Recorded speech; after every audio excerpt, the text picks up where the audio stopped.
Ladies and gentlemen, welcome and thank you for joining today's web conference, Student Support Services APR webinar. Please note that all participant lines will be muted throughout the conference. You are welcome to submit written questions during the presentation, and these will be addressed during Q&A. To send a note, please select all panelists on the Send to drop-down menu of the chat panel located on the lower right-hand side of your screen. If you require any technical assistance, please send a note to the event producer. And with that, I'll turn the call over to James Davis, Division Director. James, please go ahead. Good afternoon, Student Support Services community, and welcome to this afternoon's webinar. Depending on your location, it's either good afternoon, good morning, good early morning, maybe good overnight, but wherever you are, we're happy that you're joining us for today's webinar. As you may know, the annual performance report is a document that the Department of Education uses to determine if grantees are making substantial progress in meeting the project's goals and objectives. Usually, we go live with the annual performance report at the beginning of the month of December. This year, we have pushed that back until January 15th for our go-live date in order to allow you time to become familiar with the purpose of today's webinar, which is the department moving away from collecting Social Security numbers to collecting unique identifiers. This year, as I said, the go-live date for the APR will be January 15th, 2019, with a due date of March the 1st, 2019. In the interim, if you are a new SSS project director or there have been changes made to your SSS project, you now have an opportunity to contact your assigned program specialist and give them that new information so we may go in and make those administrative changes. And when we go live, you will be assigned as the registered project director, and you will be able to begin completing the annual performance report. So please take advantage of the additional time that's provided to us this year. Okay. During today's webinar, we're going to provide two opportunities for you to ask questions of today's presenters. Please take advantage of those opportunities. I also want to let you know that we will be sending a blast copy of today's PowerPoint presentation. If you have tried to go into the G5 system today, you will know that it is inoperable and will not be back online until Monday, so you should not expect to receive that blast email until Monday afternoon at the earliest. Okay, at this time, I'm going to turn this over to Dr. Rashawn Moore, who is the program lead for the Student Support Services program, and she will introduce today's presenter. Thank you. Good afternoon, everyone. Thank you so much for taking the time to dial in or log in for the webinar. Because of the critical nature of the information that will be conveyed, we've asked our colleague, Emery Morrison, who's the in-house expert, to share some information. So I wanted to share a little bit of background information about Emery. Emery is an education researcher within the Student Program Development Division within Student Service and the Office of Post-Secondary Education. He currently oversees APR data collection and analysis for both the McNair and Student Support Services programs. Emery has a doctoral degree from the University of Washington in sociology. He's also held faculty appointments with the National Center for Science and Engineering Statistics at the National Science Foundation and with the Center for Innovation and Research in the Graduate Education at the University of Washington. So I'm happy to introduce my colleague, Emery, and I'll turn it over to him to share the latest updates regarding the new annual performance. Emery? Thank you very much, Rashawn, and I'm very happy to be addressing this community. I would like to, we're meeting here today to talk about the collection of case numbers. So this is the significant change in the 2017-18 APR data collection. I think the change will be fairly straightforward, and I'm going to run through today what this change will entail. While I'm presenting, I should also note that on the phone line for questions, we're fortunate to have Liz Whitley with us, who heads up our contractors' effort to develop the APR website. And so she may be available to assist with some technical questions if we have any technical questions. And she's been working with this system for many years, so she's very knowledgeable. In today's agenda, what I want to do is I got 4 bullet points here to cover. We're going to talk about case numbers, what they are, and why are we requiring grantees to report them. Okay, that's going to be one slide, fairly quick and straightforward. Second item on the agenda is grantee considerations for reporting case numbers. That'll be 6 slides. That's really the meat of what we're going to talk about today, is what you need to know in order to make sure that case numbers get reported appropriately and properly. After we run through those 6 slides, we'll open this up to questions and answers, and we'll do the best we can with the questions that you have.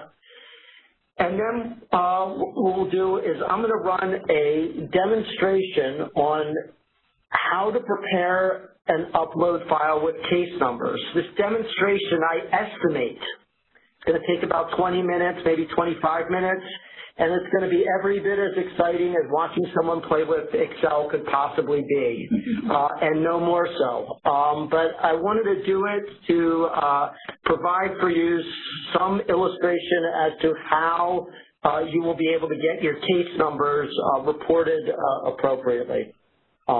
And so with that, I'm going to move on to the first item on the agenda.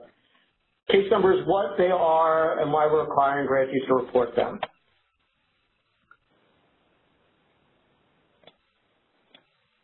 Okay. On this slide, actually, I set the slide up in, I think, in reverse order. I think the most important point to start with is the bottom point. Case numbers are what we're using to replace Social Security numbers. We have been collecting Social Security numbers for years and years on the students that you serve and on the student records that you report in your APRs. We're no longer going to be doing that with Student Support Services, or the Student Support Services APR. We're no longer going to be collecting Social Security numbers. And that's this year for the 2017-18 APR. If you work with any other TRIO program that also reports student full records, like Upward Bound, McNair, Veterans Upward Bound, this change will be implemented next year. We're no longer going to collect Social Security numbers for those students. We are for this year's cycle. We have been collecting Social Security numbers because they serve a purpose for us. They help us link our data from one year to the next. So when you serve a student in, say, 2015-16, and you report on that same student 2016-17 and 2017-18, we have a way of being able to link those reports into one single record. And we need some piece of information that will help us or enable us to do that linkage. And that is what enables us to track performance against standards and objectives at both the project level and at the national program level, being able to do that. So we need a unique identifier, and we're not going to be collecting what we had been using, which is Social Security numbers. So in its place, we are going to be collecting case numbers, and we already have established these case numbers for anyone who has ever been reported into our system in prior years. Those case numbers, and now I'm up to the top bullet points, will continue to allow us to link records over multiple reporting years. We're going to have those case numbers collected in field number 3 of our student record file. That would be column number 3 of an upload file if you're uploading your data, or column C if you're using Excel. And so that was where Social Security numbers used to be. You're not going to be reporting Social Security numbers in column 3. You're going to be reporting case numbers. A case number will be a unique set of 10 characters. It'll be starting with a string or a character, a letter. It'll be starting with a letter, and it'll be preceded by 9 numbers. If you put a Social Security number in there, we won't accept it, and the system will recognize it as not appropriate. And in addition, the case number has to be valid, which means it has to match the participant for whom you are reporting, for the row that you're reporting. So this is the what and whys of the case numbers. I'm going to move on to talk about what you need to consider as you prepare to report case numbers from January. Okay, so consideration, second item on our agenda. Okay. So the first consideration, who needs a case number? So who needs a case number is essentially, I can say this in 2 ways, okay? All lines, all records in your 2017-18 APR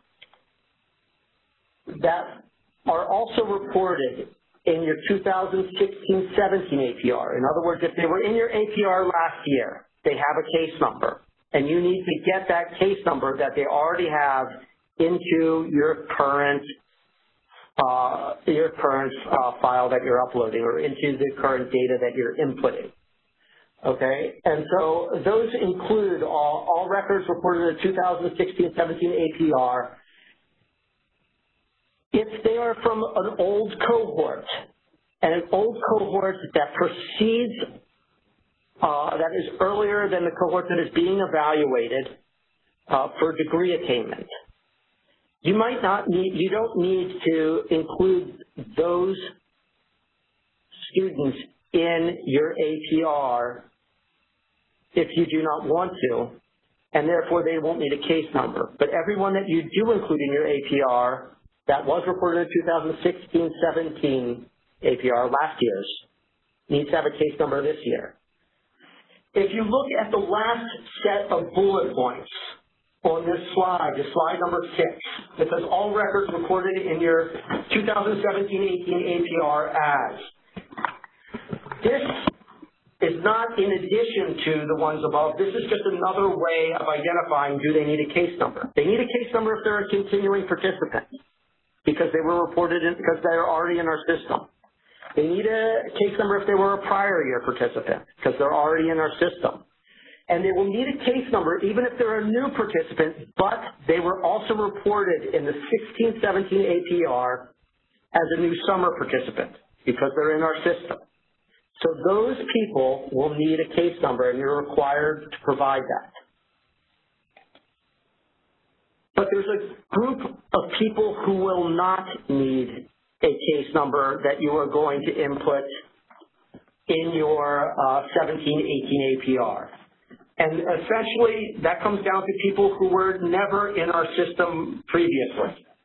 So people who have never been reported on previously. So if you're reporting someone 17-18 as a new summer participant, we strongly assume, more than strongly assume, that person should not have been reported to us earlier. If you're reporting someone as a new participant and they were never previously reported as a new summer participant, they're also new to our system. They don't have a case number. This last bullet point is something new and something to pay attention to. This is actually one of the interesting, this is probably the only substantive change beyond case numbers itself in our APR. that is field 22 is participant code. We are going to add a new participant code to field 22. That participant code is going to be code number 10, re-entry. And those people are going to be people who were served in 2017-18. So you serve them, you deserve credit for serving them. They're not new. Okay, you've served them sometime before, but they weren't in your 2016-17 APR. Why weren't they in your 2016-17 APR? Most likely, these situations arise when someone has stopped out for a long time, and there's a long gap. They disappear from the APR, and then after a number of years, they reappear from the APR. We checked, and we had about 600 individuals reported like this last year. They were all reported as continuing participants. We're not going to call these people continuing participants anymore. We're going to call them reentries. And the reason we're changing that designation is because we need to be able to manage these people, because you will not be able to use the information we provide you to provide a case number for these people. So this is a way for you to be able to get credit for having served them and not have a case number. For all these people listed in this slide, you are required to leave field number 3, column C, column 3. You're required to leave that blank. Okay, so we want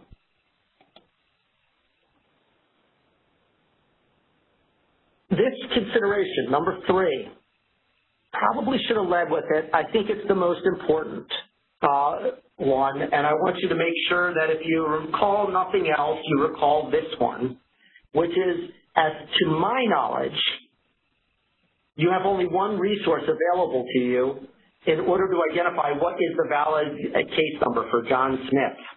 You know, for your John Smith in your file who was from, cohort 14, there's only one way that you're going to know what is the valid case number for this person, and that's the prior year match file or the section 2 download file. I'm referring to one thing here, 2 names. I'm not sure which name is something that you would be familiar to you to recognize it. But this is the file you see, and I have an illustration of how you get to it at the end of the slide deck. This is the file that you see when you are submitting your APR.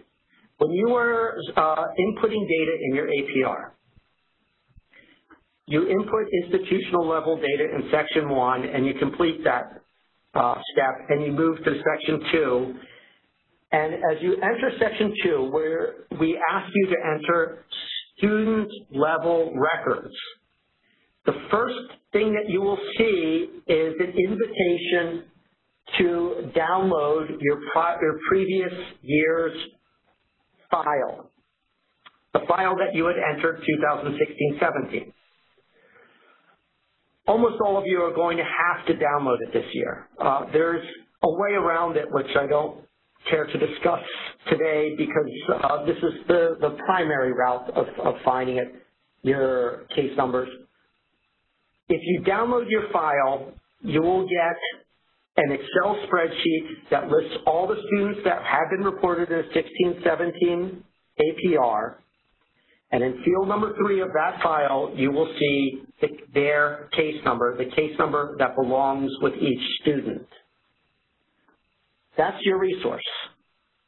There's 2 important things to note. The first thing that you need to note, they go in combination. The first thing you need to note is that you're not going to have access to this file. You're not going to know what your student case numbers are going to be until January 15th or until really truly the first time you log into the APR system. Okay, so the earliest is January 15th, but really you're not going to know it until you log into the APR system. So in terms of having everything ready, if you're the kind of project director that has everything ready 2 months in advance, then all you need to do is hit upload and you're done. That's not going to work this year, unfortunately. What you cannot complete it in your upload file until you get the case numbers in there. Okay, and you can't get the case numbers in there until you see what the case numbers are. So January 15th is going to be our magic day here. Okay, I'm going to pause right here for a second and move on.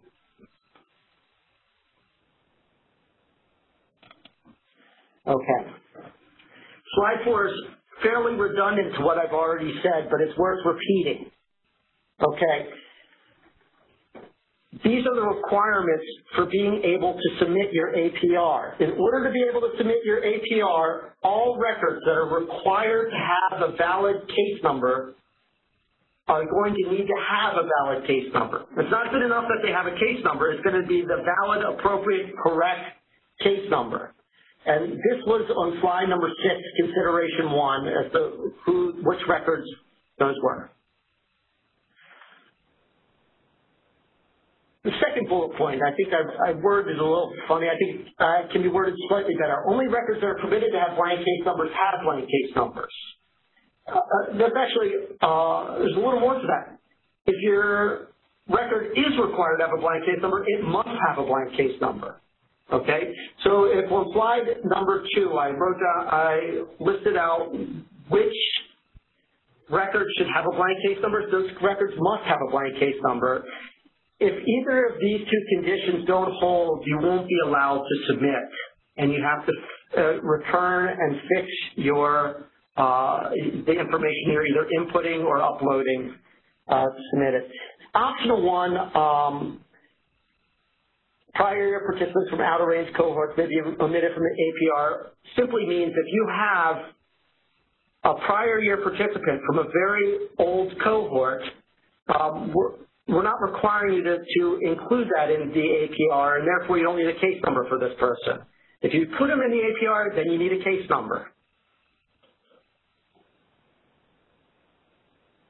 And by out-of-range cohorts, I mean any cohort that's older than the cohort that's being evaluated for degree attainment.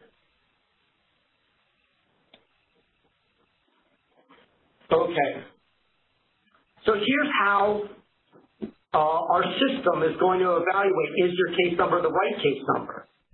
It's going to compare, in the 2017-18 APR, the one that you uploaded,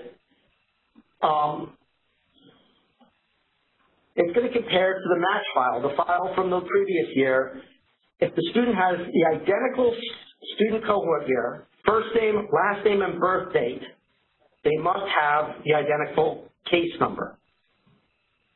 Okay, so when you go back to your match file, the cohort year, first name, last name, and birth date needs to match exactly, precisely, right down to the spelling, exact spelling across years in your APR submissions. If you spell someone's name differently in 2017-18, it will hinder your ability to submit. And so we've required this for many years, that this information does not change, and we're using that information to make sure that you have a valid case number reported. And so I said there's 6 considerations. This is the last consideration. This is something new. So please, if you have an issue regarding case numbers, please don't hesitate to contact our help desk. I should have put a phone number up here with this as well, but the help desk through email is generaltrio@collaboralink.com. And it occurs to me that there might be some people on the phone who aren't seeing the slide deck. So if you're getting this, it's generaltrio@collaboralink.com. Please don't hesitate to seek help with this process. We know that it is new, and we are put SSS last. There shouldn't be any other APR data collections that are happening at the same time, and we put some resources into making sure that the help desk is well staffed. And so those are our considerations. At this point, I'm going to move on to questions and answers. If you have any questions, please, this is Rashawn. If you have any questions, please submit them via chat, and what we will do is read them aloud so that everyone will have that information, and Emery or Liz or one of the members of staff will respond. Are we ready to start with the questions, Emery? Sure. Okay, the first one. Will this be compatible with Bloomin', and how does this work with Student Clearinghouse? Okay, I'm not sure about the Student Clearinghouse response. So, Bloomin', I believe that Bloomin' has Bloomin' may have the opportunity of getting this presentation. That is a question that really needs to be asked directly to Bloomin'. And extending that question to any other third-party vendor that someone might use, please ask this question directly to your third-party vendor. We are happy to talk to them to make sure that they know what we are requiring. Okay. I can also say that we have not had prior conversations with any third-party vendor, so they may be hustling right now. Okay. While those reentry students remain reentry for the duration of their reporting, even if they don't come back, will those reentry students remain reentry for the duration of their reporting, even if they come back next year, 18-19? So that's a great question, and I'm going to actually get Liz Whitley to weigh in on this question. Let me start by saying my first thought is a reentry student that continues, probably we're going to shift them back to the continue status, because we have reentry because you won't be able to find their case number. Once they're in the system 2017-18, then come 2018-19, you'll be able to access that student's case number, and we'll probably want you to report that. That said, this is a question that is not yet decided and not yet really thought through very carefully. So this is essentially just thinking out loud on that question. If Liz has anything to add to that, before I turn it over to Liz, I just want to say that is intended to be a clear disclaimer that what I've just said is not in fact as yet policy. So we don't have a policy yet to answer that question, and those are just some thoughts on it. Liz has any thoughts on it? Well, to add on what you say, Emery, I would just leave it at that until we have specifics, because I don't want anybody to misunderstand. But I don't think we need to know that today. So getting that answer out soon before the APR goes live would be fine. But let's iron it out before we start. Right, that sounds good. So just to sort of repeat it, this is an issue that will not affect this year's APR. It will affect the APR probably 10 or more months from now. We don't have a policy on that yet. So we will be forming a policy on that. Okay. Why the next question, why the change?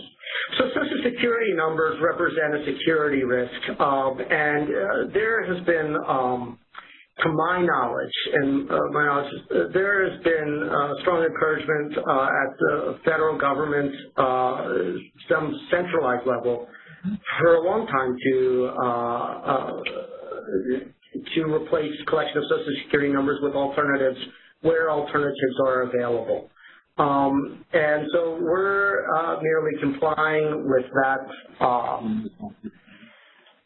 We're merely complying with that request, and that's essentially the reason for it. And in fact, in addition to that, we also cannot make submission of Social Security numbers compulsory as a rule. And therefore, by using Social Security numbers, we invite challenges for ourselves when Social Security numbers aren't reported. Okay. Continuing with Social Security numbers, will Social Security numbers be included in the downloadable file this time so that we can easily match the students and replace their Social Security numbers? Yeah, so the answer is no. The demo, if you are brave enough to sit through it and have the attention to sit through it,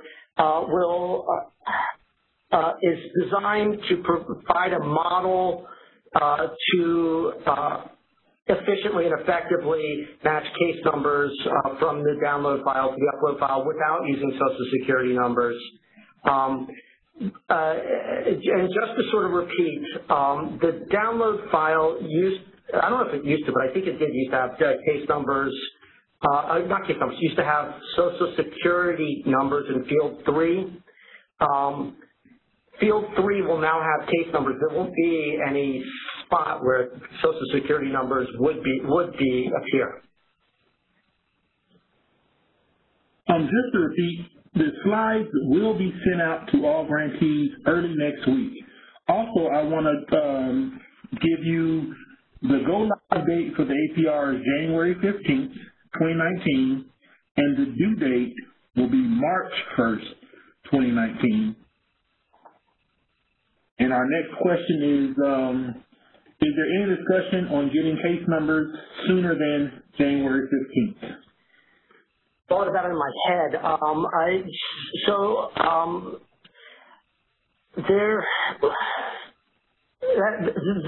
The real answer is no. There's been discussion, sure, but no productive discussion. And I don't believe there is any pathway that we have forward other than that. I anticipate what Liz might comment on, but I want to turn that over to Liz just to see if she wants to comment on that at all. Hi, Emery. We have no way of providing that to the grantees ahead of the APR. There's no way for us to do it. Thank you, Liz. Thanks, Liz. Yep. Okay, next question. What happens if a wrong Social Security number was assigned and reported on last year? Will it make a difference now since the case number will now be assigned? Yeah, so that's a good question, and I'm going to attempt to answer it with a few caveats. The biggest caveat is I don't know 100%, but I do have some high 90% confidence in what the answer is to this question. When we link, the way the case numbers get originally generated, when we link files across years, we identify cases that don't behave well, and we resolve those cases, and those cases get a case number. If the situation is that case had a bad Social Security number, but they did have good data on name and birth date and cohort year, then chances are very, very strong that we successfully resolved that student and assigned them a case number that works for that student. And in that case, the case number already exists. The bad Social Security number from a previous year probably was resolved and was not a problem. There is a kind of situation, and I confess I haven't been here that long, but there's a kind of situation I've become familiar with that does create a challenge for our linking cases across years, and that's when a grantee enters the same student twice. And that sometimes occurs. It's a rare event, but it sometimes occurs. I believe our contractors have methods in place to resolve that, but I know that that becomes very, very difficult to resolve. That Social Security number, less so. Emery, can I add something here? Sure. In terms of matching case numbers to socials, we think of these Social Security numbers as identifiers. So if it was wrong in a previous year, that's okay. When you're matching up your case numbers to your students, your participants' social, use whatever you used last year. You'll never match up if you've corrected it in your system. Again, Social Security numbers from our perspective are an identifier. So from the time that you've reported it, it needs to stay the same, even if it's been reported wrong. It needs to stay the same throughout the reporting cycle. So just keeping that in mind when you're. Yeah, so Liz, I'll even chime in. I'll even chime in a little bit further on that. So what that means, so it's great that we're retiring Social Security numbers, and the question shouldn't remain an issue for very long for SSS. But if any of these project directors online are also working with another TRIO grant, UB, McNair, or Veterans Upward Bound, and are entering, right now, entering APR data in, if you had a previous Social Security number that was entered incorrectly, please continue to enter the incorrect Social Security number for those APRs because we can't match when you start changing things around. Even if it was a mistake, keep the mistake.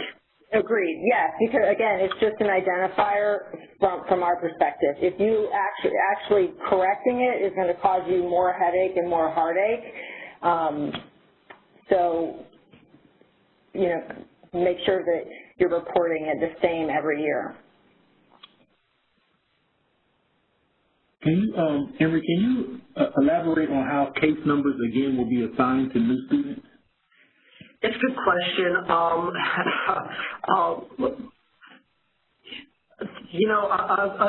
going to turn it over to Liz. I'll take a quick crack at it, but I'm going to turn it over to Liz. Essentially what's going to happen is it's going to happen after the fact.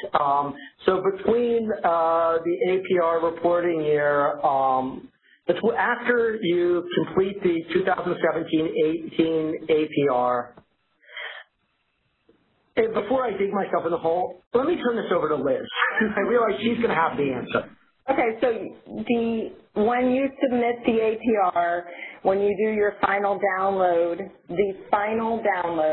then you will have case numbers for the new participant in the Excel file. So you'll have that for next year.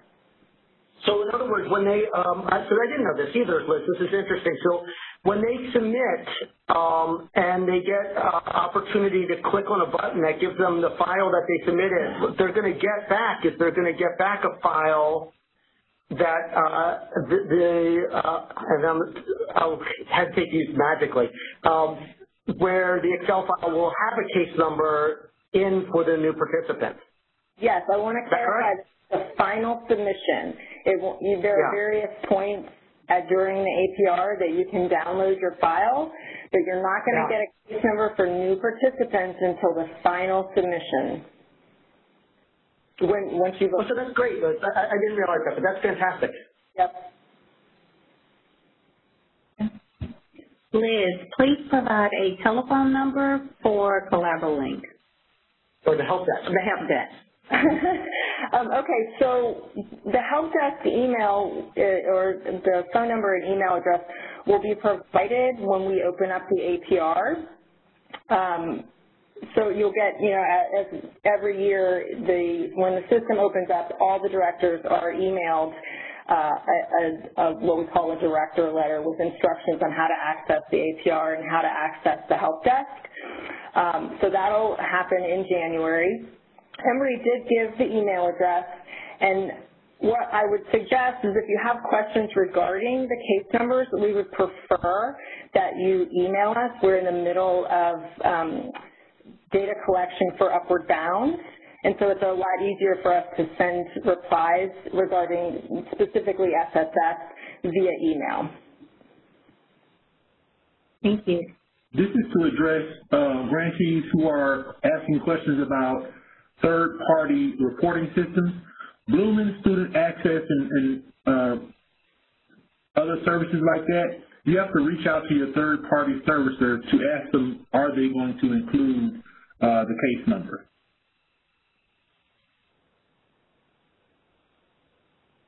And I want to add here, this is Liz again, I want to add in terms of the third-party providers, just as a heads up, our help desk does not have, we do not support any of those software programs, and we're not able to assist with any of the program related. So if you have a Bloomin' question and you call the help desk, we're not going to be able to help you. So I just want to clarify, we get a lot of issues with that, and I wanted to clarify. I can keep any questions. They want you to run through the slide deck again. Okay, run through the slide deck? Yes. Okay, so let me go back to 2 or 3. For all grantees who are asking questions about going back through the slide deck, Emory is about to go back through it again. Okay, so and this is, I don't know if people want me to comment. So I think if anyone who wants me to go through the slide deck is really interested in right, well, in considerations. So let me go back to the considerations.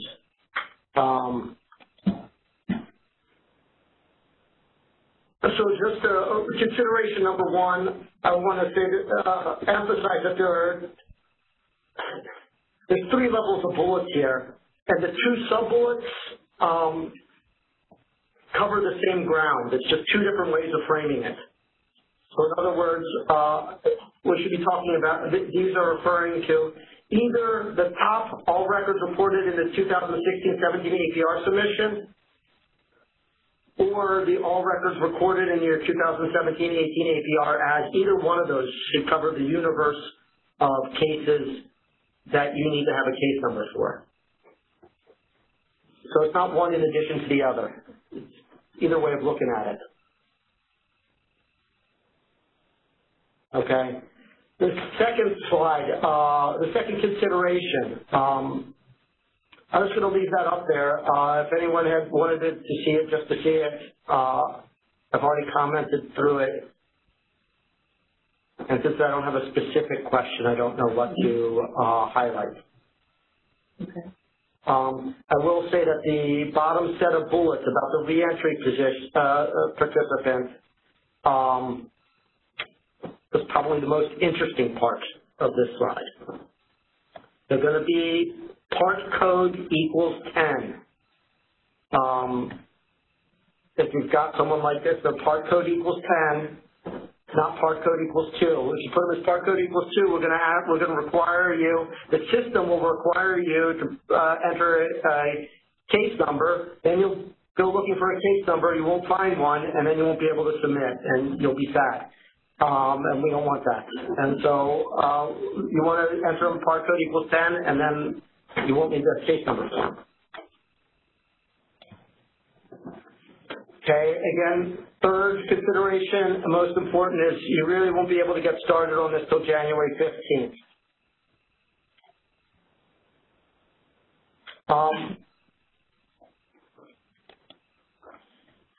Fourth consideration is pretty redundant. It just means that you need, it just means that if you're required to provide a valid case number, then you need to provide it. If you're required to leave the case number blank, you need to leave it blank. And these are the conditions necessary in order to be able to submit. Determining if the case number is valid. So actually, let's focus this one a little bit more. These 4 fields, Liz might actually be able to weigh in on this, or maybe she won't, and maybe additional information, but I do know that these 4 fields, student cohort year, first name, last name, and birthday, must match. Yes, from the 2000, yeah. Yes, just to add to that while you're there, again, yeah. Your identifiers. If you have entered your student name, your participant name, incorrectly in prior years, then it must be spelled incorrectly this year. Same with the birthday. Forget about type A personalities that want to get it all right. I'm right there with you. Also type A. Again, these are identifiers. They must, cohort cannot change, ever. First name, last name, birth date have to be exactly as they were entered in previous years, even if they're wrong. Okay. That's all I have. Okay, and then just this is a simple one. Just please call the help desk if you, not call, email the help desk if you need help. To be quite frank, I put this up there thinking that this was meaning like while you were engaged in inputting data, after January 15th. I'm not really. If you have anticipatory questions about case numbers, I'll let you know my email address is. What's that? Program specialist. Oh, email your program specialist, and if it needs to come to me, then it'll come to me. Okay, so email your program specialist if you have anticipatory questions or concerns, or if you're irritated with me and you want your program specialist to know it, then email them and let them know. But don't email the help desk about those types of things, okay? So this is really for when, after the APR goes live. Mm-hmm. And while I'm running through the slide deck, we haven't gotten to this slide yet, and in fact it was associated, right back. It could be a segue, it doesn't need to be, but I do want to put this up because I think it's relevant to our situation. When SSS is a great program to be working with because we're in, we're in the mid-year. Is it the fourth year or third year? What's that? This is the fourth. It's the fourth year. We're in the fourth year. So I haven't been around for all these years. But we're in our fourth year of data collection, so most of the project directors have seen the APR tool. This is a screen snapshot of when you enter section 2 of the APR. After you have finished entering your institutional level information, you move on, you enter this. This is not a screenshot from SSS. I don't have access to SSS. SSS is still in development. This is a snapshot from McNair. But I believe, and Liz can confirm this, and I should note that they all look pretty much identical. Okay, so I just grabbed this from McNair because I'm able to. And you get to this point, I'm standing up and I'm pointing at the screen. You don't need me to point at the screen. Hold on 1 second. Let's see if I can get a laser pointer going here. Okay, you guys see a laser pointer here. You start section 2, and it says download an Excel file of the 2016, 17, and it will say SSS, if it's McNair here. And it'll bounce you to this little area of the APR, and it'll give you some instructions, and you follow those, you click on a button, and you wind up with a file that you can download. And this is how you get that download. I'm sure most of you, maybe all of you already know this, but it may be worth repeating, and maybe some of you don't, or maybe some of you forgot. But this is how you're going to find, when you open your APR, you get to section 2, this is how you're going to find the file, the Excel file that will have the case numbers in it. And as a sort of a side note, there is a way of getting case numbers by transferring last year's data into the web form, but if you do that, and you can do that, so it's a second method, but if you do that, you're probably going to have to hand enter information for, if you have like 390 people in your file, for 390 different people. And so if you proceed that way, if that's the way you input your data, you can do it that way. You don't need to download. But I believe, and I might be wrong, I don't know what percentage of grantees do it. I believe most grantees use this download feature and upload feature, and more importantly, the upload feature. To use the upload feature, you have to use the download feature. Liz, any comment? Everybody, yes, that's correct. I believe most people do use the download file, yes, to track their data. I don't know that a whole lot of them transfer is an option, but again, it is entering data directly in the form. Are there any additional questions? Sure. Okay. Okay, we'll go back to the. Okay. And we did the review. One about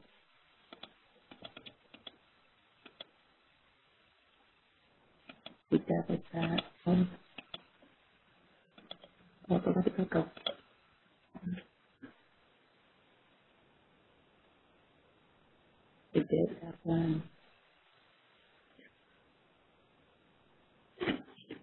Skip that one.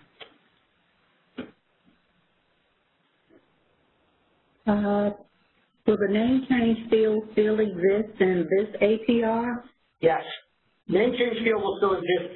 I'm not sure, that name change is retained within the name change field, but we always maintain the original first name and last name in our own records and in the records that you report. If you, for example, this is important, if you did, and most of you probably know this, if you use the name change, that doesn't mean in next year's APR use for first name and last name the new name that you entered in the name change field. You still use the original names. Original names never change. It's just that we've got this as a note, essentially, to us. That if we ever need to refer to this person, we're not using the fields from the that we collect in our APR. That we collect. The next two questions I'll combine. Is it possible to remove the Social Security number from participant applications and stop collecting the information? Are we still required to collect Social Security numbers for our internal verification of citizenship? Yeah, I don't know the answer to that question. I'm not certain that Liz wouldn't know the answer to that question either. So this institutional policy. I see. I thought you. Okay. So that apparently is your institutional policy. Not.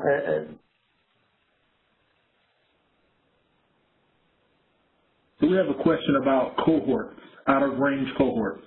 Which cohort should they be reporting on if they are now reporting on the 2017-18 reporting year? What cohorts can they?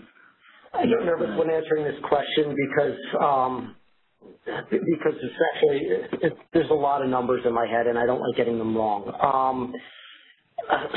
So as a general rule, and Liz might have access to these precise numbers, but as a general rule, if you not as a general rule, as an absolute rule, if you're a 6-year institution, not 6-year institution, if you're a 4-year institution, you retain records for 6 years. If you're a 2-year institution, you retain records for 4 years. If your students are from prior to that period, then you can get rid of them. There will be instruction documents that specify this clearly that you have access to as to what the cohort number is precisely. I don't have access to that information at hand, so I don't really want to start saying that and getting it wrong. Liz, A, do you have access to those numbers, or B, do you care to weigh in on this? I do not have access to those numbers in front of me, but I believe what you're saying is correct. I agree. We defer to the instructions.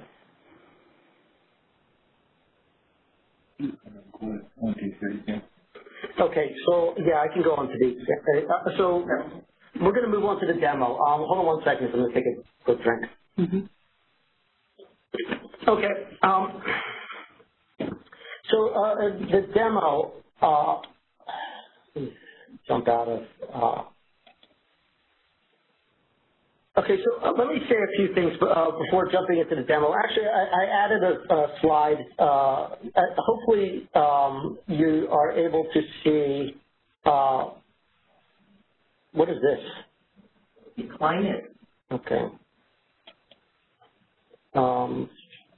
And let me put this up. Okay. Hopefully, so I've switched webinar mode, so hopefully people are still able to see the screen here of what I'm sharing. I actually wouldn't mind if 1 or 2 people send some feedback to make sure that I am, in fact, broadcasting what I think I'm broadcasting. Okay, I see it. Okay, which also means I need to type in Control-Alt-Delete-H. Okay. Okay, thanks. Thank you so much.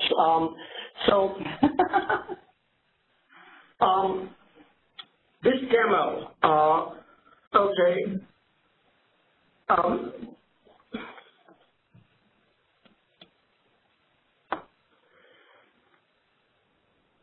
the demo that I have, it's intended to provide you with very clear instructions on how to effectively and efficiently transfer case numbers from your download file or match file to your prepared upload file. So if you have a prepared upload file and you get that download file from the APR system, these instructions are designed as a model so you can really super effectively and efficiently transfer case numbers from your download file to your upload file. What I hope to do is show you something that's very clear and easy to follow. Which should produce 100% valid results. It should be easy for you to implement, and it should be easy for you to follow, and it should be quick. So the demo that I'm going to do assumes that you are familiar to some extent with Excel. And specifically, I'm assuming that you can sort data with Excel, that you know how to cut and paste columns and rows, and that you can create new worksheet tabs. Because I'm going to be doing those in the demo, and I'm not going to be pausing to explain that when it happens. So I'm assuming that you can follow those things. So if you're not familiar with Excel to the extent that you can do those things, sorting data, creating new worksheet tabs, and cutting and pasting, you might want to evaluate whether you want to follow along on the demo or not. You might get frustrated. So I haven't thought through what the next step is. The demo itself is going to have 6 general steps, and I'm going to run through them fairly quickly. General preparation. What do you need to do to prepare yourself to start? Then specifically, preparing your upload file, step 2. Step 3, preparing your match file. Step 4, getting the case numbers, transferring case numbers for the 2017-18 continuing and prior year participants. That's one of the set of groups that you're going to need case numbers for. So step 4 is transferring them so you get the case numbers aligned with these participants correctly.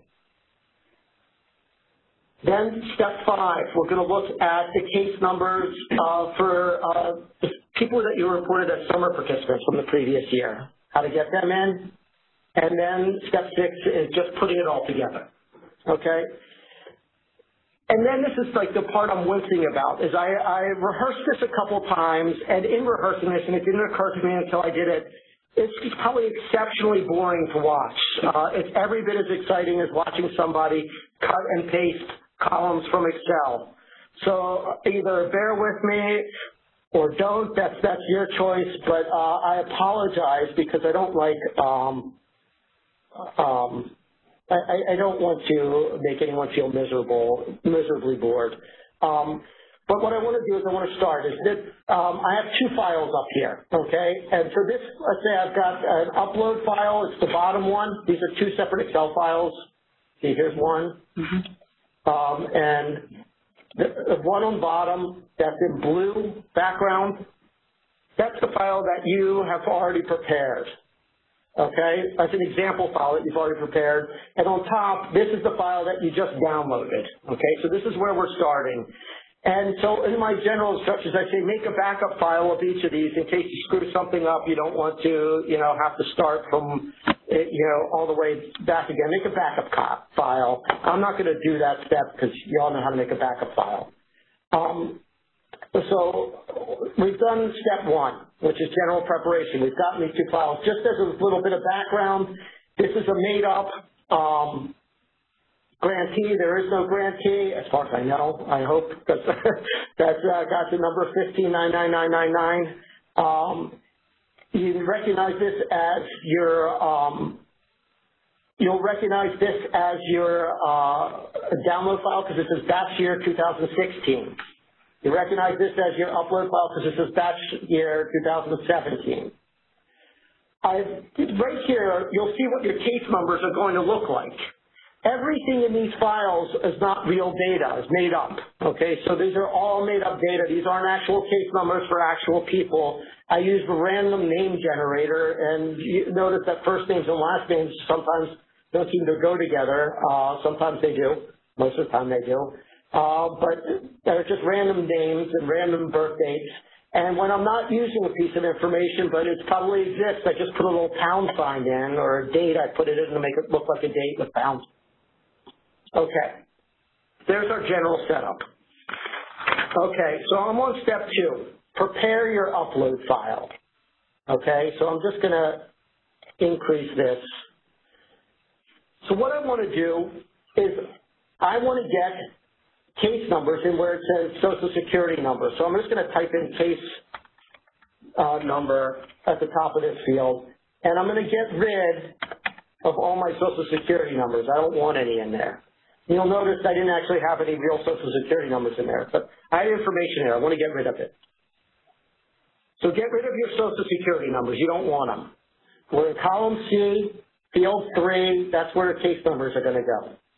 You're not going to need them. Get rid of them. Then what we're going to do is we're going to make sure we add case numbers into this file for all continuing and prior participants. So I'm going to make a sheet for continuing and prior participants. Okay, I'm going to make a sheet for all new participants because some of those new participants are going to need case numbers and some aren't. And then I'm going to make a worksheet for summer participants. So you see right here, I've got 3 new sheets, and I'm going to put in row 1 into each of those 3 sheets. So I've got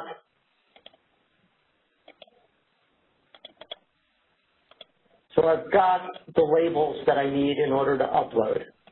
Okay? So I've got a placeholder for continuing and prior year participants. I've got a placeholder for new participants and a placeholder for summer participants. Now I just want to basically cut and paste everyone who belongs into each one from the sheet the general sheet that I prepared. So I'm going to sort this by participant code. So I go to custom sort. I'm sorting the file, and I'm going to sort it by participant code. And then I'm just going to basically order it so that it's gotten a nice order to it. I'm going to sort it also by cohort year. And then I'm going to add all the different things that we know that we need to match. Last name, first name, date of birth. Okay, so all I'm doing is I'm sorting the original file that I had. And I click OK. And it creates a new order. Okay, and then as I look at this new order right here, I see column B, part code. Up top is all folks with part code 1. They're all new participants. So I'm going to put all these people in the new participants sheet. I'm going to scroll down and scroll past part code 1.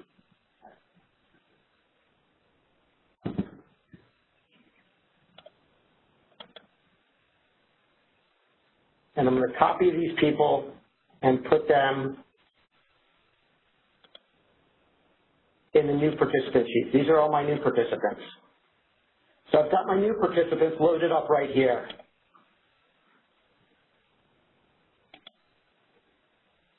I've got now my continuing and prior year participants, they're part code column B, 2, 3, and 4.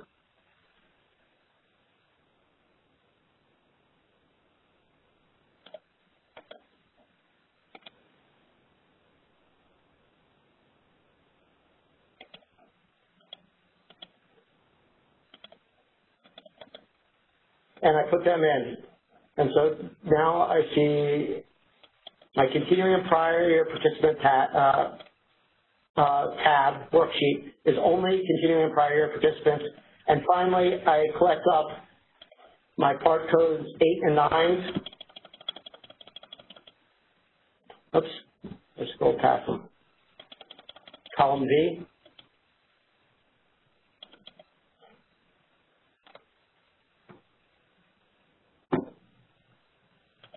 Okay, these are my new summer participants. These people will not need case numbers, so I don't have to worry about them. I'm just putting them aside into another spreadsheet to hold them, and these people's case numbers are blank. They're already finished. They're done, okay? So we've already got these people taken care of, okay? Some of these new people are going to need case numbers if they appeared in the prior year file. We're actually done step number 2. We're on to step number 3. So we've prepared our upload file. And the way we've prepared it is we've done some sorting, cutting, and pasting to split up continuing and prior year participants, new participants, and summer participants. For the download file, you're going to need to do something similar but not exact. All you need to do is you need to take out from the main table, just take out the ones who were reported as summer participants. Because those summer participants that were reported in 16-17, they're going to line up with your new participants in 18-19. So we just need to take out those summer participants. Okay, so I'm going to create, what I did is I went in this worksheet and I'm just going to create something called summer. Okay, and then I'm going to go find them. And I'm going to go find them by actually sorting by cohort year. So let's go, let's actually, hold on one second. Let me increase this one. So I'm just working now. This is my prior year, the match file. I'm going to sort this one. And the first thing I'm going to sort it by is cohort year, because if the cohort year is 19 in the prior year match file, that meant that they're a summer participant. So there's student cohort year. And then I'm going to add levels and sort by the stuff that's important: last name, first name, and date of birth. Okay? So they're sorted. And I'm going to go look and see if I can find my cohort 19s. I already went beyond student cohort. So student cohort year, I'm going to try and find cohort year 19. It's sorted by it, so they're all the way at the bottom. So I'm actually just going to scroll down towards the bottom. And as soon as I see cohort year 19, 19, those are my summer participants.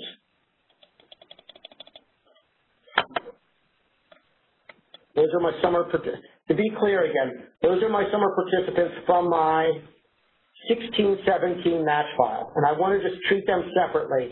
So I'm cutting and pasting them outside of the main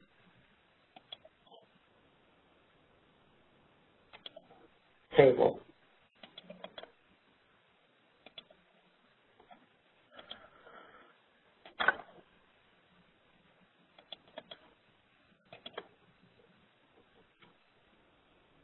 Okay.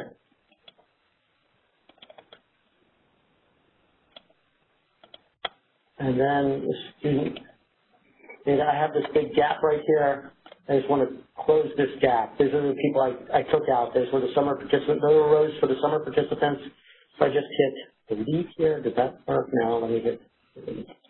Okay. And so I have 375 people in this file.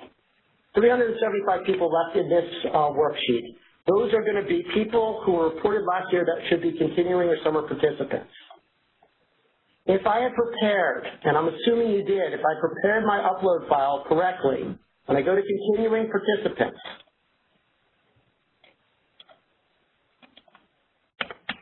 I didn't prepare it correctly because there is a mistake right here, which I'll have to go. There's 375, there's 374 here. That means I cut out one person wrong. We're going to basically play along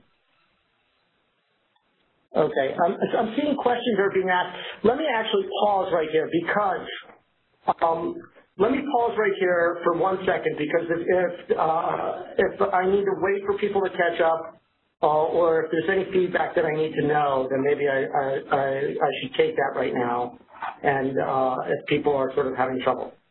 Is there anything that's sort of, I'm getting probably lots of questions, right?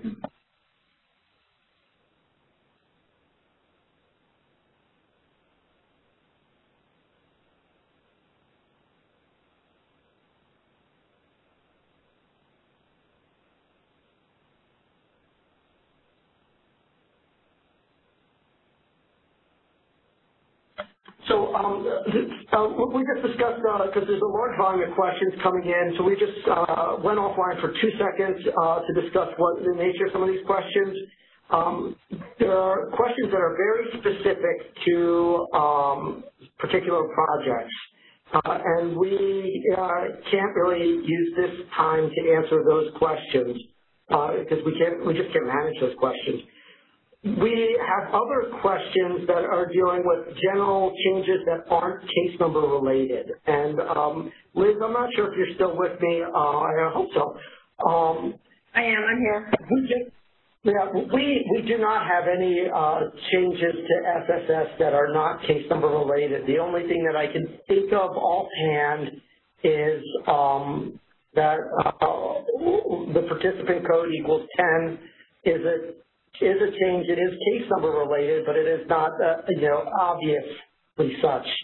But other than that, I don't believe I believe it's very, very much the same as last year's APR. Is that correct, Liz? Yes. Okay. The preference priorities? I can't address that question. Okay. No, I can't address that question. Okay, I'll repeat because we've gotten several questions about the go-live date. I'll repeat that. The go-live date is January 15th, 2019, and the due date is March 1st, 2019. Again, the go-live is January 15th with the due date of March 1st. Thank you.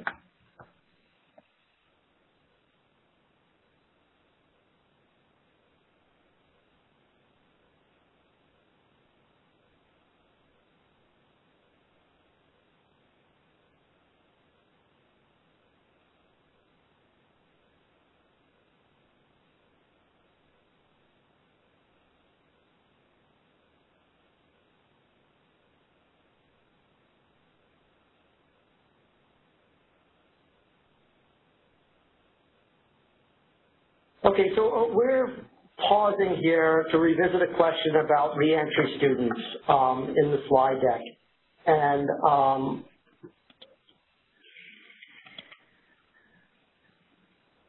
think it's slide 7. Yeah, slide 7. Let me launch that up. Sorry. While Emery is pulling that up, we've gotten several questions about the recording of the presentation and if the recording will be available. Because of the large volume of information that will be included in the recording, we will meet as a staff to figure out the best way to disseminate it. We will definitely send out the PowerPoint presentation, and we may work with Emery and Liz to put together Q&A as opposed to trying to send out this huge file summarizing the entire webinar. But we will keep you updated, and we'll follow up in G5 with a message to all grantees. Okay, so re-entry participants. Let me say what is the most critical thing about a re-entry participant. A re-entry participant is somebody who you served in the 17-18 reporting year. You want to get credit for having served this person. They were not a new participant, so you cannot report them as new. If you do report them as continuing, and they weren't in your 16-17 APR, then you won't be able to submit your APR. So you don't want to report them as continuing. They look a lot like the continuing participants. They, from your perspective, they're the same because you're serving them, they're not new. So like your continuing participants. But you can't put you can't give them a case number. So what you do is you take that person and you label them number 10, re-entry participant. Okay, for that re-entry participant to be appropriately used, that person really should be somebody who has stopped out for some time and then re-entered your institution. Someone who served a while ago or re-entered. If you're using re-entry participants for some other in some other type of situation, it's probably you've got other types of errors in your APR. This participant code, this status, really belongs to people who've stopped out for a long period of time. If it's being used for some other type of person, a person with some other types of characteristic, what it means is that there is either a problem in your current APR or you have a problem that has been sort of forming over a series of years where you haven't been consistently reporting somebody who should have been consistently being reported. So those types of situations arise, and we like to take care of them, and we like to make sure that they're not being washed over by using by making use of an extra participant status code. So in general, a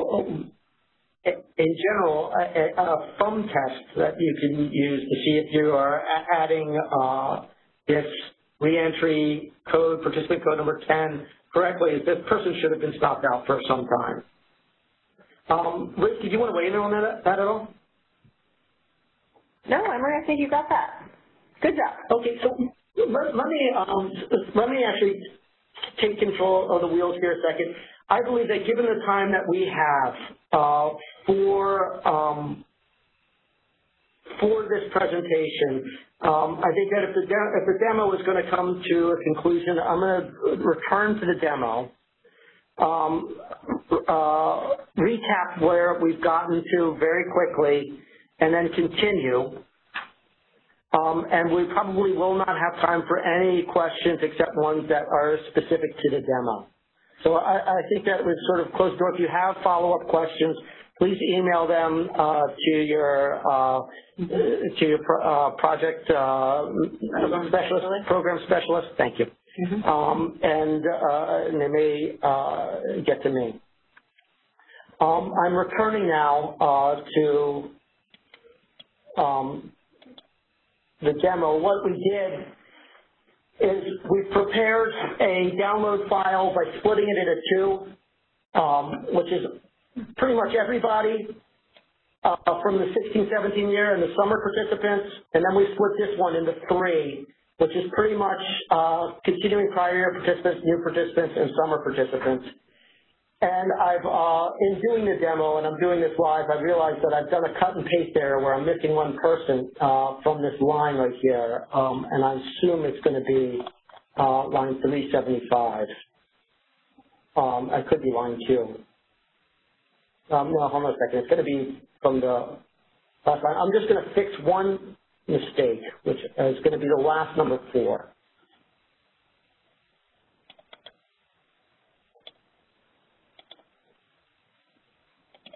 Let's see. Okay. So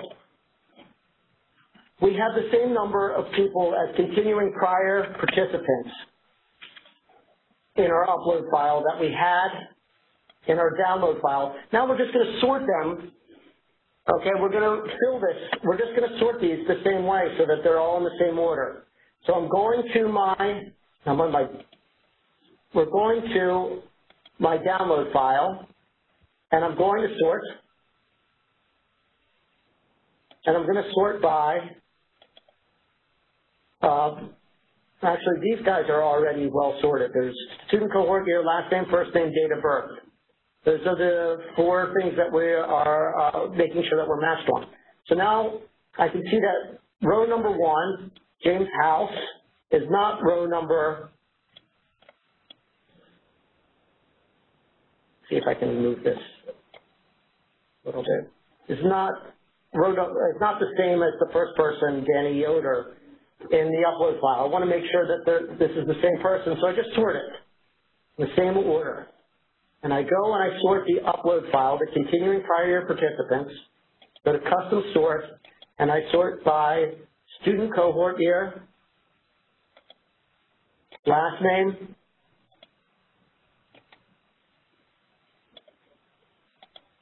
first name, and date of birth.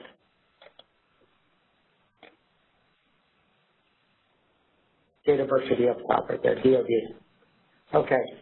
And now, look what I see. I see the first row is James House, the second row is Amy Wells, and there's Danny Yoder, number 3. Danny Yoder's number 3. It's actually row 4, but this is the third person. I've got them all lined up, and if I scroll down and I do a hand check, they're going to be in identical order. All I have to do now is copy the case number from my download file and paste it in my upload file. And what I will want to do, and I'm not going to do here, is I'm going to want to inspect this to make sure that this looks good. I want to inspect these files, but I'm not going to spend that time right now to do that. Make sure this looks good. But I can spot check this and run through it. And what you'll find is that these case numbers line up. So step 4, make sure I get my case numbers lined up for my continuing and prior year participants. That's done. Okay. Step 5, some of my new participants were summer participants in the previous years. I want to get them lined up. So what I want to do is go to my prior year file. Okay. Go to summer tab. These are my summer participants from my prior year. Okay, I'm just going to freeze this pane right here. Okay.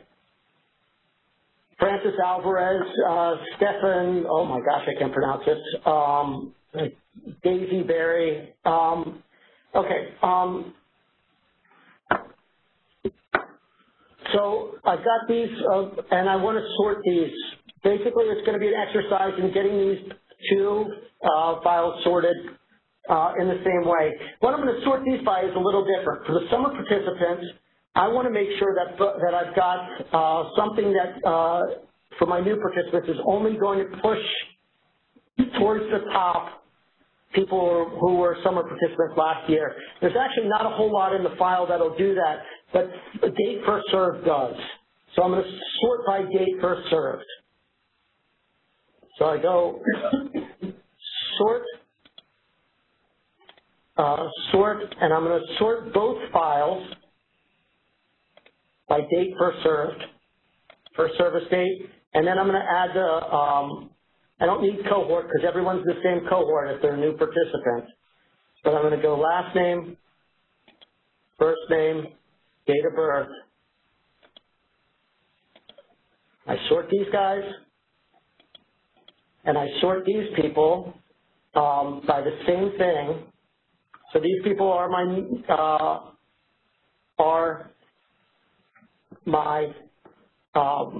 new participants that I'm entering for the 2017-18 cohort, and I sort by the same fields: the date first served, last name, first name, and date of birth.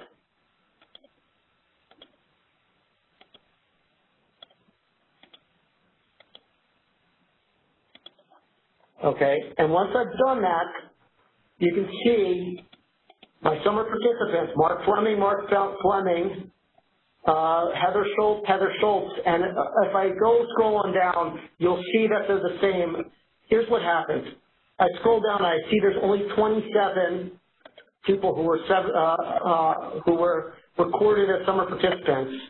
When I paste this in, it's actually 26. I keep counting the first row as a person, but it's really just labels.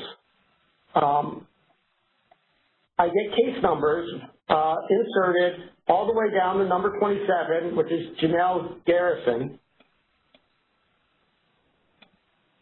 And see, that's my last one right there. And below that, I've got people who are no longer, who are left blank. That's because they're not in the file. So what I'm left with, this is essentially the end, is I'm left with 3 files in my upload file.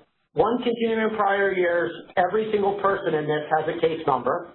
And it turns out that this is going to be a valid case number. I've got my new participants, anyone who was a summer participant last year has a valid case number, and then summer participants. Now, I realize that this is not a very easy thing to follow in the sense of being able to sit at your desk through a webinar situation. But there were very few steps involved here. If I wasn't narrating and doing this, it wouldn't have taken me that long to get this done. And I could provide a list, I could enumerate the list of steps it took to get me from point A to point B, where all the case numbers are in. I had a goal of providing something that's clear, efficient, effective, and 100% valid. Not sure how I did relative to that goal. That's in your eyes, but it was the best demo I could do, I think. So at any rate, I am happy to write out a document that illustrates the steps I took. Most of the way there will be formatted with pretty boxes and so forth, but okay. One of the last questions that we have, will we offer any additional training opportunities regarding this change? As in another webinar. Is another webinar or some other format? Okay, I don't have it. So that's to be decided. That's to be decided. I'm open to feedback from the community as well. Okay. So we will definitely follow up with a copy of the PowerPoint presentation, and we will work together to put together Q&As to help navigate the entire process. But please provide your assigned program specialist with feedback regarding the need for additional type training or if clarification is needed. But we wanted to make a point of getting out there early regarding this change so that no one would feel overwhelmed or caught off guard. Sorry. One other comment to the prior question about additional training. One other consideration, which I'm sure you guys are aware of, is that, of course, we're entering into the December season, which has got a special meeting for you folks located in academic institutions. So, any special training things are going to be challenges to schedule to accommodate your schedules. And, we'll try our best. Mm-hmm. Yeah.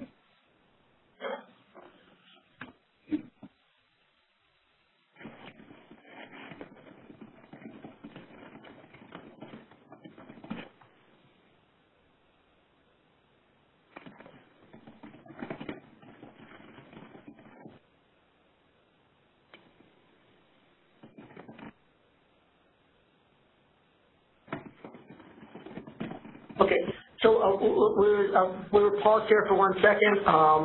We reviewed the sort of closing questions that were important to take. One closing question has to deal with recapping.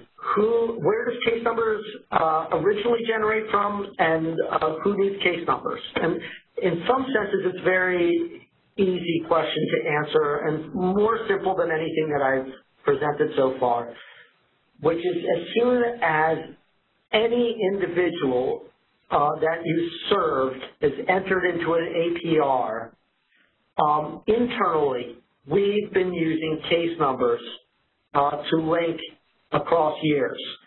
We've been using those alongside Social Security numbers and other numbers.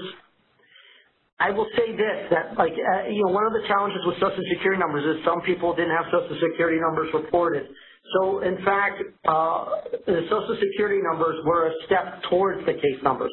Every single student that's ever been reported has a case number in our system, and that case number already exists. And so if your person that you were reporting on has been reported on in the past, that person has a case number. You need to use the download file to report back to us the student case number that we already have, but we don't have it aligned to your records until you report it back to us. So you need to report it back to us, and you can only do it if that number exists on your match file. You'll have no other resource. So for who do you need it for? Anyone that's on your 16-17 match file that you are also reporting on your 17-18 APR. That person needs to have their case number reported. Anybody you report on your 17-18 APR that wasn't in your 16-17 match file, you have no way of reporting a case number, so we're not expecting you to report a case number for them.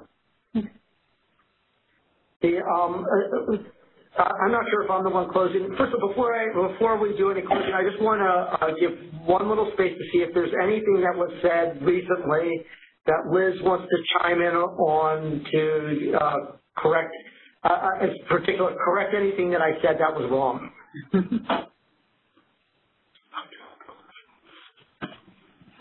So Liz, was there anything? Are you still there? I might have lost it. I'm still here. I'm sorry. I had to mute off. Or on. Okay. I apologize. Everything that you said was fine, Emery.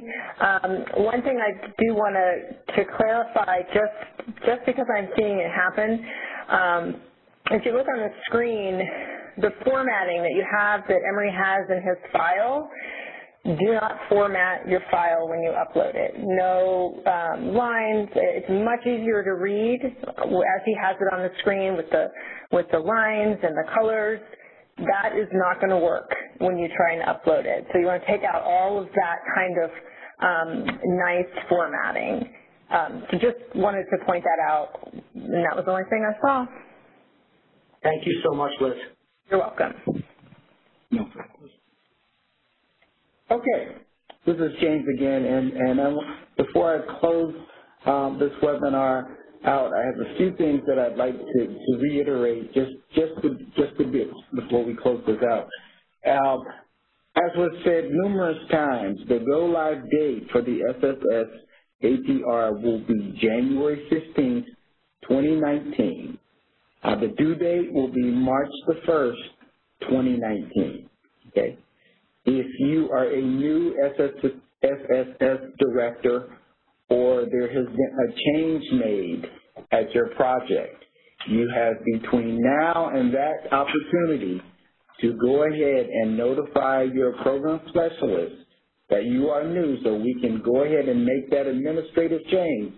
So when we get to the go-live date, you will be the project director of record, and you will have access to the system, and you will not have to wait out or contact the help desk for us to make that change. So you want to take care of that now while you have opportunity to do that. Also, as Liz pointed out, you cannot contact the help desk until the go-live date. And they will not be up and available to you until the go-live date of January 15th, so please do not contact them before that date. If you have questions about today's webinar or you have other specific APR questions, please contact your program specialist, okay?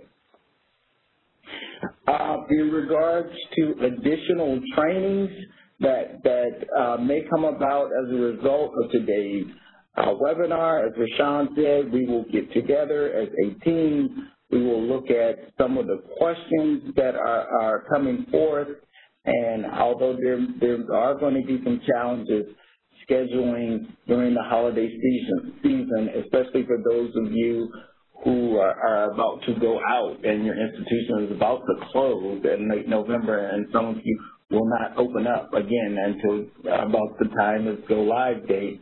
There's some challenges, but we will be in touch with you via blast email if we put together any additional trainings. And with that, we're going to say thank you for participating in today's webinar. May you have a good evening, and we will be in touch soon. Goodbye. Thank you for joining the conference. The call has now concluded, and you may disconnect.